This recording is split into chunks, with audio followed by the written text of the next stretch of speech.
soul, we talk about the mind of a person.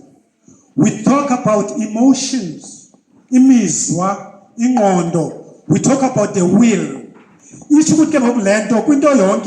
As much as we were formed, we don't want anyone to invade other people's privacy.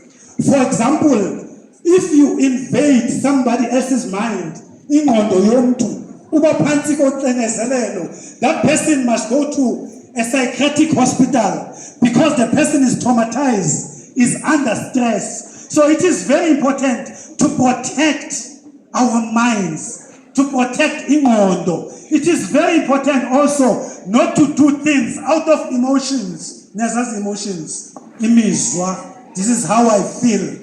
This is what I want to do. Yes, you might be feeling to do something, but what if the same person next to you does not want to do that which you want to do? So that means you're going to violate law. We are a living soul. It's a will. A will. Acknowledge, recognize the will of another person. That is our chandaza. Psychology. Therapy. But therapeutic intervention. In other words, they are trying to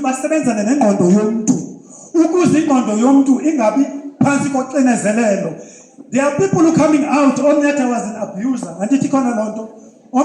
was a rapist,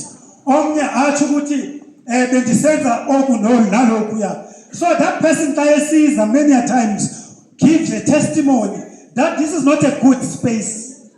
For a person to do crime, for a person to violate another person, that means you're doing a crime. So try not to violate omnye umuntu.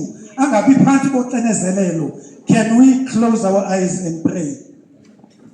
Father, in the name of Jesus, we are a living soul.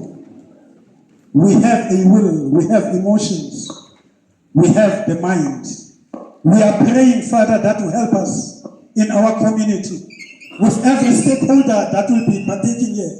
Father God, to give us direction in order for us to be protected. In Jesus' name we pray, amen.